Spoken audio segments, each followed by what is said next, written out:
बात बंगाल की। पश्चिम बंगाल में संवैधानिक संस्थाओं के काम में बाधा डालने का नया मामला आज सामने आया। भ्रष्टाचार के एक मामले में ईडी जब कोलकाता में छापेमारी करने पहुंची तो खुद राज्य की मुख्यमंत्री ममता बनर्जी बाधा डालने पहुंचती हुई दिखाई पड़ी। ईडी ने इस मामले में कोलकाता हाईकोर्ट का रुख किया, जहां कल इस मामले पर सुनवाई होगी। इस मामले में बंगाल में सियासत भी तेज हो गई है। बीजेपी ने ममता बनर्जी पर भ्रष्टाचार के छुपाने के लिए सबूतों को मिटाने का आरोप लगाया तो ईडी के काम में बाधा डालने के लिए टीएमसी सरकार को जमकर घेरा। बंगाल चुनाव से पहले राज्य की सियासत इस मुद्दे पर तेजी से गरमा गई है।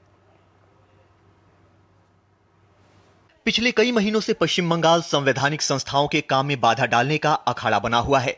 पहले एसआईआर की प्रक्रिया को अवरुद्ध करने की नाकाम कोशिश हुई। अब खुद मुख्यमंत्री ममता बनर्जी ने ईडी के काम में बाधा डालकर राज्य की राजनीति को गरमा दिया है। दरअसल गुरुवार को एक संगठित गिरोह के खिलाफ फर्जी सरकारी नौकरी घोटाले के सिलसिले में जांच करने पहुंची ईडी की कार्रवाई से ममता बनर्जी इतना बौखला गई कि वे सीधे छापेमारी वाले स्थान पर पहुंचकर सरकारी काम में अड़चन डालने की कोशिश की।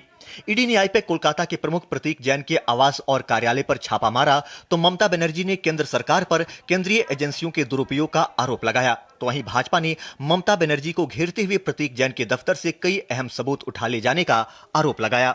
अगर अमित शाह आपको बंगाल को जीतना है तो आपको हिम्मत है तो आप इलेक्शन में लड़ाई करके आइए। आप क्यों हमारा पार्टी आईटी सेक्टर को रेप करके पूरा पेपर ले लिया? पार्टी का नाम करके कोई फाइल को लेके जाना ये अपराध है। मुख्यमंत्री अपना पद का दुरुपयोग करके जो फाइल लेके चला गया उसमें सारे तथ्य है। इस सारे जुर्म में मुख्यमंत्री ममता बनर्जी को गिरफ्तार करना चाहिए। इलीगल लोग या क्रिमिनल एक्टिविटीज जिस तरह से लोग करते हैं उनके साथ ममता बनर्जी खड़ी हुई है। वो संवैधानिक संस्थाओं को किसी भी तरह से उसको सपोर्ट करने के लिए, उनको मानने के लिए तैयार नहीं है। चाहे वो इलेक्शन कमीशन हो उसके खिलाफ बोलना हो, चाहे ईडी या कोर्ट के खिलाफ बोलना, उनका यही एक्टिविटीज है। ममता के रवैये से ईडी की कार्यवाही में आई अड़चन के खिलाफ एजेंसी ने हाई कोर्ट का रुख किया। ईडी ने मुख्यमंत्री ममता बनर्जी पर जांच में बाधा डालने के आरोप लगाए। मामले में न्यायमूर्ति शुभ्रा घोष की पीठ गुरुवार को सुनवाई करेगी। एजेंसी ने अपनी याचिका में कहा कि मुख्यमंत्री ममता बनर्जी और बड़ी संख्या में पुलिस अधिकारियों के आने तक कार्यवाही शांतिपूर्ण और पेशेवर तरीके से चल रही थी। ममता बनर्जी प्रतीक जैन के आवासीय परिसर में दाखिल हुई और दस्तावेजों और इलेक्ट्रॉनिक उपकरणों सहित महत्वपूर्ण सबूत अपने साथ ले गईं। इससे पहले ईडी ने भ्रष्टाचार के खिलाफ अपनी कार्यवाही पर ममता बनर्जी द्वारा उठाए गए सवालों के बीच बयान जारी कर कहा कि ये तलाशी सबूतों पर आधारित है और किसी भी राजनीतिक संगठन को निशाना नहीं बनाया गया है। तलाशी पश्चिम बंगाल में 6 और दिल्ली में 4 समेत कुल 10 स्थानों पर जारी है। ये मामला अवैध कोयला तस्करी से जुड़ा है। तलाशी में इस मामले में कैश जनरेशन, हवाला ट्रांसफर वगैरह से जुड़े कई ठिकानों को शामिल किया गया है। किसी भी पार्टी ऑफिस की तलाशी नहीं ली गई है। ये तलाशी किसी भी चुनाव से नहीं जुड़ा है और मनी लॉन्ड्रिंग पर रेगुलर कार्रवाई का हिस्सा है। तलाशी पूरी तरह से तय कानूनी सुरक्षा उपायों के अनुसार की जा रही है। कुछ लोग, जिनमें संवैधानिक अधिकारी भी शामिल हैं, 2 जगहों पर आए, अपने पद का गलत इस्तेमाल करके गैर कानूनी तरीके से घुस गए और डॉक्यूमेंट्स छीन लिए।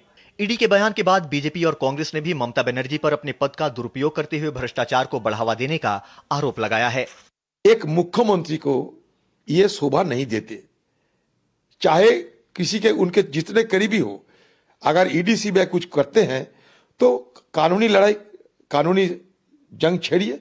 आप तो खुद एसआईआर के चलते सुप्रीम कोर्ट आ रहे हैं, तो ये ईडी सीबीआई और आईपैक के ऊपर जो हमला हुई उसके लिए भी हाई कोर्ट, सुप्रीम कोर्ट पहुंच जाइए।